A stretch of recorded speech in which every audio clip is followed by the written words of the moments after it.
Shifokorsiz va o'zingizni shaxsiy brendingizni yuritishni boshladingiz, lekin qaysidir etapga kelgandan keyin ideyalar tugab qoldi. Ya'ni endi nima chiqarsam ekan degan savol sizda tug'ilyapti. Lekin buni biz qanaqa hal qilsak bo'ladi? Siz Instagramda ko'rib o'tirgan yoki YouTube'da ko'rib qolgan xohlagan kontentingizni olib chiqarishingiz ham mumkin. Buning uchun hech kim sizni urishmaydi. Agar siz o'zingiz boshqa kreativniroq ideyalarni olib chiqib, kreativniroq muammolarni olib chiqmoqchi bo'lsangiz, unda sizga top 3 ta instrument o'rgatib qo'yaman.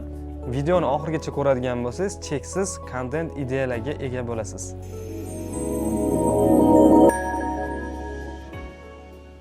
Sizlarga beradigan birinchi instrumentim bu Google hisoblanadi. Googledan deyarli hamma foydalanadi. Agar menda qanaqadir muammo bo'lsa, Googlega yozaman. Masalan, soch to'kilishi. Nima uchun soch to'kiladi yoki soch to'kilishiga qarshi dorilar, soch to'kilganda nima qilish kerak? Siz ham shuni o'zingizni yo'nalishingizga moslaysiz. Masalan, siz stomatologsiz. Stomatolog bo'ladigan bo'lsangiz, sizda bemorlaringizda qanaqa muammolar bo'lishi mumkin? Plomba nima uchun tushib qoladi degan savol. Bemor nima qiladi? Uni Googledan yozadi. Plomba nega tushib qoladi? Plomba tushib qolmasligi uchun nima qilish kerak masalan? Shunaqa savollar beradi.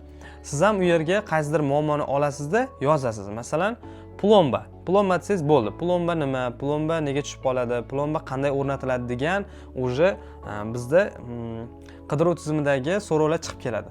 Siz o'sha yerdagi boshidagi 3 tasini oladigan bo'lsangiz, bu katta ehtimollik bilan juda ko'p odamlar qidirgan va ko'pchilikga qiziq bo'lgan mavzular hisoblanadi. Muammo hammada bo'lgan muammo bo'lgani uchun siz agar shu bo'yicha video kontent qiladigan bo'lsangiz, bu katta ehtimollik bilan ko'proq prosmotr oladi va sizni ekspertligingizni yanada chuqurroq ochib beradi. Ikkinchi bermoqchi bo'lgan instrumentim bu sun'iy intellektlar. Bugungi kunda hamma foydalanyapti desak ham bo'ladi. Men asosan ChatGPT dan foydalanaman. Sizlarga ham tavsiya qilaman. Iloji boricha premiumdan foydalanadigan bo'lsanglar, imkoniyat ko'proq. ChatGPT dan qanday foydalanamiz? Birinchi o'rinda biz o'zimizni yo'nalishimiz bo'yicha unga so'rov yuboramiz. Ya'ni lor sohasi bo'yicha ozgina gaplashamiz. Masalan, lor bo'ladigan bo'lsangiz yoki stomatolog, nevrolog farqi yo'q. U bilan shu mavzuda ozgina gaplashganimizdan keyin, u bu sferani ozgina realizatsiya qilgandan keyin o'zi uchun keyin unga yozamiz, prompt beramiz. Masalan, nevrologiya sohasida odamlarni qiynaydigan top 50 ta savol. Top 50 ta savol deydigan bo'lsak, bo'ldi. U bizga top 50 ta chiqarib beradi, 50 ta ro'yxat bo'yicha. Biz u yerdan o'zimizga yoqqani, ya'ni mantiqqa to'g'ri keladigani, sizga yoqqanini qisqaroq qilib aytadigan bo'lsak, olamizda. Masalan, birinchi bo'lishi mumkin nevrologiya sohasida bosh nimaga og'riydi. Shuni olib turib, yana ChatGPT ni o'ziga tashlaymiz. Shu mavzu bo'yicha menga Reels uchun, Instagram kontent uchun ssenariy yozib ber desak, u bizga kadrlarigacha kerak bo'lsa yozib beradi, lekin buni no tarafi uni yozgan ko'p kadrlari unchalik mantiqqa to'g'ri kelmaydi. U unaqa yeydigan video ham bo'lmaydi. O'shaning uchun siz unga shunchaki matn yozib ber, matnni har bitta inson tushuna olsin, ya'ni oddiy inson tilida yozib ber deysiz va u sizga oddiy hamma odam tushuna oladigan tilda qilib matn yozib beradi. Siz u matnni olib turib endi shunchaki realizatsiya qilishingiz kifoya bo'ladi. Bironta mobilograf olasiz va yoki o'zingiz menga o'xshab hozir o'zim videoga olyapman, shunaqa olib turib ozgina montajdan xabaringiz bo'lsa, montaj qilib bemalol foydalansangiz bo'ladi bu ideyadan ham. Uchinchi instrumentim bu o'zimni eng yaxshi ko'radiganim va doimiy foydalanadigan instrumentim desam ham bo'ladi. Bundan foydalanadigan bo'lsanglar, hech kimda yo'q bo'lgan kontentlarni chiqarishinglar mumkin. Bu qanaqa desanglar, YouTube, Instagram, TikTok farqi yo'q.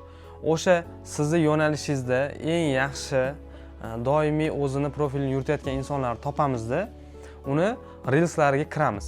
Reels'larga kiradigan bo'lsak, uni izohida albatta u chiqargan mavzuga oid bo'lgan boshqa savollar yozilgan bo'ladi bemorlar tarafidan.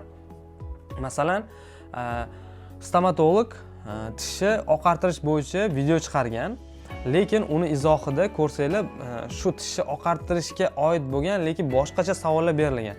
Men masalan kuniga 2 mahal tishimni yuvaman, lekin sariq yoki men tishimni oqartirish uchun vinner qildirmoqchiman, bu to'g'rimi masalanda? Shunaqa savollar o'zi kelib chiqadi. Bular tabiiy insonlar tomonidan beriladigan savol bo'lgani uchun katta ehtimollik bilan sizlarga qo'l keladigan narsa hisoblanadi.